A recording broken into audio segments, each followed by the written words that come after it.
จากจุดเริ่มต้นที่เมืองซีอาร์นะฮะตอนนี้เราก็ยังเดินทางอยู่ในเขตปกครองตนเองซินเจียงอุยกูร์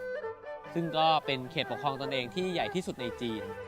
และมีพื้นที่มากกว่าประเทศไทยเราถึง3เท่าด้วยกันนะครับซึ่ง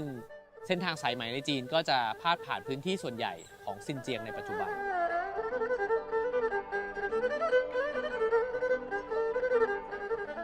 แม้ว่าทุกวันนี้เนี่ยหากมองไปยังมณฑลซินเจียงเนี่ยเราจะเห็นว่าประชากรส่วนใหญ่เนี่ยเป็นชาวมุสลิม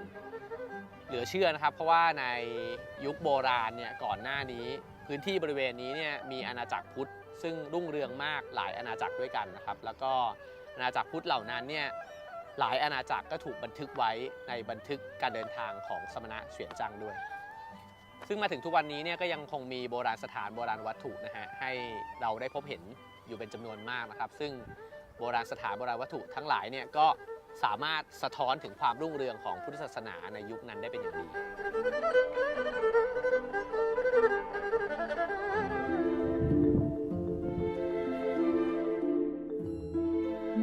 ในบันทึกของพระภิกษุฟาเหียนที่เคยเดินทางไปยังอินเดียนะครับในปีพ.ศ. 945และแวะจำวัดที่โฮตานนานถึง4 เดือนท่านก็ได้เขียนถึงเมืองโฮตานไว้ว่าที่นี่อาจเรียกว่าเป็นเมืองหลวงแห่งวัดมีการสร้างที่จำวัดจำนวนมากนะครับสำหรับพระภิกษุผู้เดินทางผ่านบนเส้นทางสายไหมนอกจากนั้นก็ยังมีการจัดเตรียมสิ่งของหลายอย่างที่เอื้อต่อการจาริกธรรมของพระสงฆ์ซึ่งนับตั้งแต่ศตวรรษที่10เป็นต้นมาพอผู้คนในโฮตานหันไปศรัทธาในศาสนาอิสลามบรรยากาศที่เราเห็นทุกวันนี้แทบจะเรียกได้ว่าแตกต่างจากเรื่องราวในอดีตอย่างสิ้นเชิง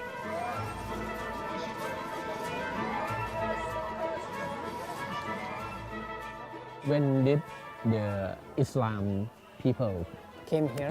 Yes. Actually, I am Uyghur. My ancestors believed in Buddhism in ancient time. Yeah. After Buddhism, shamanism. Do you know shamanism? No. Just adores the fire. Yeah. Adores the fire. After shamanism, Sufism. After the Sufism, Islam. So my ancestors believed with 3 different kind of religion in ancient time until 10th century. So the Islam is the last religion for this area.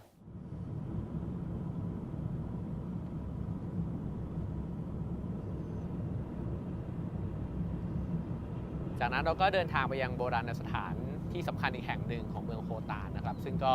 อยู่ห่างจากตัวเมืองไปประมาณ70 กิโลเมตรนะครับซึ่งในบริเวณนั้นเนี่ยพอไปถึงแล้วก็จะเห็นทะเลทรายขนาดใหญ่นะครับซึ่งก็คือทะเลทรายทาคามากันนั่นเอง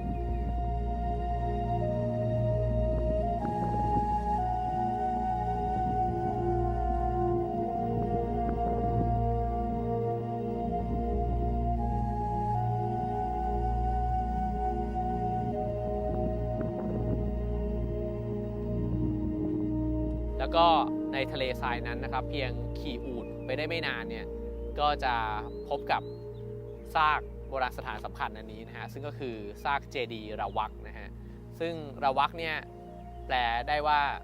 ศาลานะครับซึ่งตามข้อมูลแล้วเนี่ยในสภาพดั้งเดิมพื้นที่บริเวณนี้จะมีอาคารที่เป็นวัดอยู่ด้วยนะครับแล้วก็ลายล้อมด้วยเจดีย์แล้วก็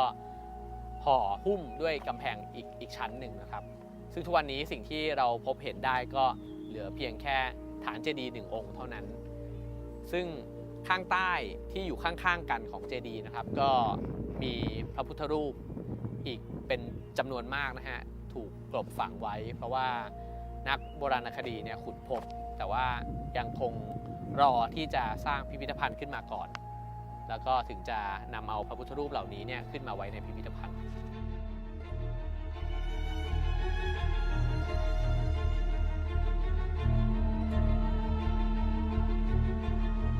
ในจดหมายเหตุการเดินทางสู่ดินแดนตะวันตกของมหาราชวงศ์ถังที่พระถังซัมจั๋งเขียนขึ้นหลังจากกลับจากอินเดียนะครับแท้ที่จริงแล้วเนี่ยท่านก็ไม่ได้ตั้งใจจะเขียนขึ้นเพื่อบันทึกเรื่องราวทางพุทธศาสนาในยุคนั้นแต่ความจริงก็คือว่าพระจักรพรรดิถังไทจงมีรับสั่งให้เขียนขึ้นเพื่อต้องการรวบรวมข้อมูลพื้นฐานดินแดนแว่นแคว้นทางตะวันตกของจีนไปใช้ในการป้องกันดินแดนและการขยายอาณาเขตเพราะตอนนั้นเนี่ยพระองค์ทรงกำลังวางแผนจะทำสงครามกับชาวเติร์กและอาณาจักรทางด้านตะวันตกของจีน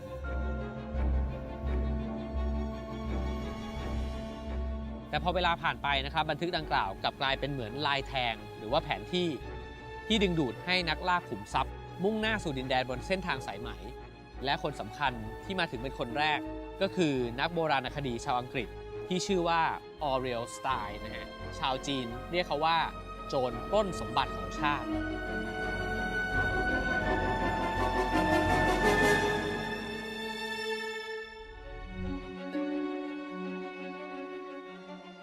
ในวัยเด็ก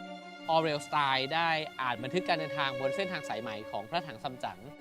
และเกิดความประทับใจเป็นอย่างมากจนเมื่อเขาอายุได้ 40 ปีนะครับเขาก็เสนอโครงการขุดค้นโบราณสถานในเอเชียกลางตามบันทึกของพระถังซัมจั๋งแล้วก็เดินทางมาที่แถบซินเจียงนี้นะฮะในปีพ.ศ. 2444 และได้ค้นพบเมืองโบราณมากมายในเขตทะเลทรายทาคามากัน เช่นเมืองโบราณโลลันเมืองโบราณนิยารวมถึงเจดีย์ระวักแห่งนี้ด้วยนะครับสไตน์ได้เขียนบันทึกถึงเจดีย์ระวักที่ค้นพบในตอนนั้นว่าเจดีย์ที่พบถูกฝังอยู่ใต้พื้นทรายลึกลงไป 25 ฟุตในนั้นมีพระพุทธรูปอยู่เป็นจำนวนมากข้อดีของทะเลทรายก็คือช่วยป้องกันเจดีย์นี้ไม่ให้ถูกทำลายจากสภาพดินฟ้าอากาศภายนอก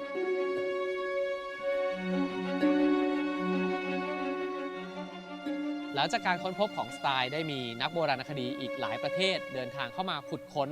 และลักลอบนำโบราณวัตถุเหล่านี้กลับประเทศของตนไปเป็นจำนวนมากนะครับเหตุการณ์ในช่วงเวลานี้ทำให้ชาวจีนเปรียบนักโบราณคดีเหล่านี้ว่าเป็นปีศาจจากตะวันตกที่เข้ามาปล้นประวัติศาสตร์ของชาวจีนและสมบัติเหล่านั้นก็ยังคงจัดแสดงอยู่ในพิพิธภัณฑ์หลายแห่งทั้งในยุโรปรัสเซียแล้วก็ญี่ปุ่น